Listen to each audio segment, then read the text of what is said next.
जिंदगी का सफर है ये कैसा Welcome, everyone, suffer to the eighth stop in our train ride through ancient Indian cultural history.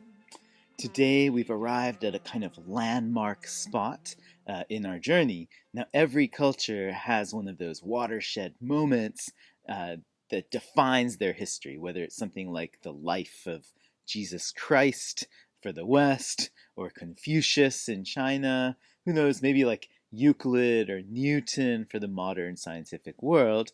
But because India is such an old and complex civilization, it's had a whole bunch of these watershed moments, including the birth of the Buddha, Mahavira, Guru Nanak, Gandhi, all kinds of these moments. But maybe the biggest moment of all, one that all of these other thinkers and activists relied upon to formulate their own ideas, wasn't the birth of a single person at all.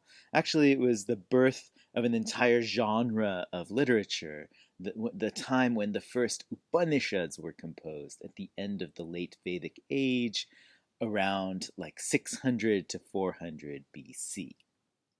Now, as you remember, the Upanishads are the last parts of each of the four Vedas, but they also kind of mark a definitive turning point in Hindu thought when the religion took a sort of dramatic turn from being one only about performing rituals to being one about an inner spiritual attainment.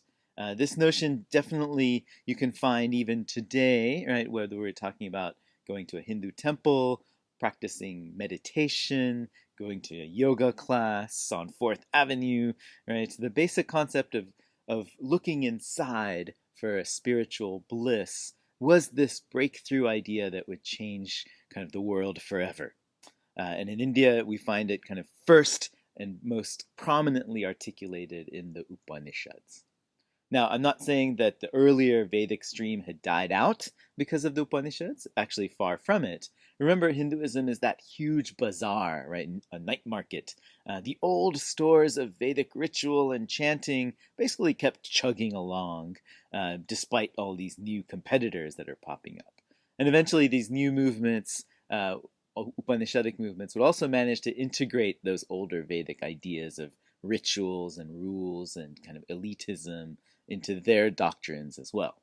But as we're going to discover today, something really new did pop up around 500 BC, and it stayed a part of Hinduism after it did.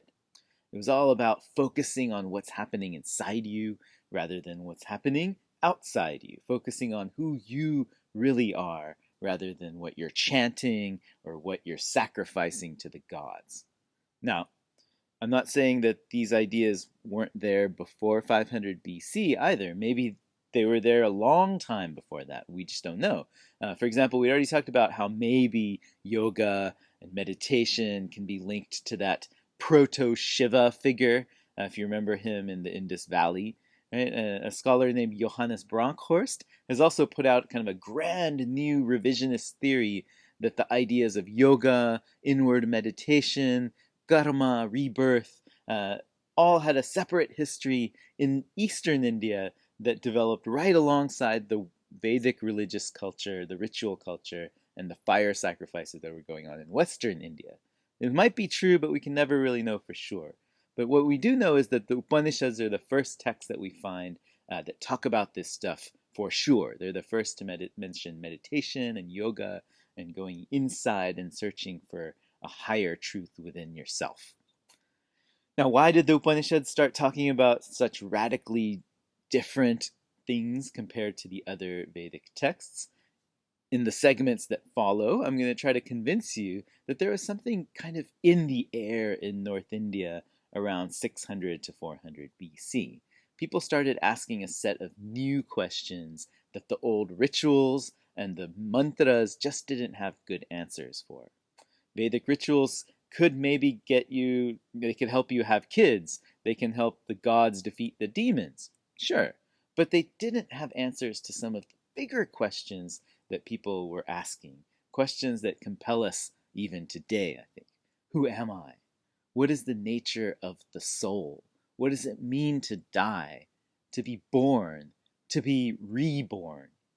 Right? To get a sense of why these questions were being asked in this post-Vedic period around 500 BC, segment 1 will jump back and situate us in the Upanishads and their historical moment. Segment 2, we're going to talk more about the changing social context of the post-Vedic period, including the 4 varnas or castes, the 4 life stages, the 4 aims of life. Then in segment 3, I'd like to talk about the doctrines of karma and rebirth and how they developed in the Upanishads. In segment 4, we're going to look at some passages from one of the earliest of the Upanishads, the Brihad Aranyaka Upanishad, to see how this text tackles the question of what Brahman really is. And then in the last segment, we'll again look at this same Upanishad and ask how it answers the question of what the soul, the Atman, really is. So stay tuned and get your thinking caps on today because things are going to start getting philosophical.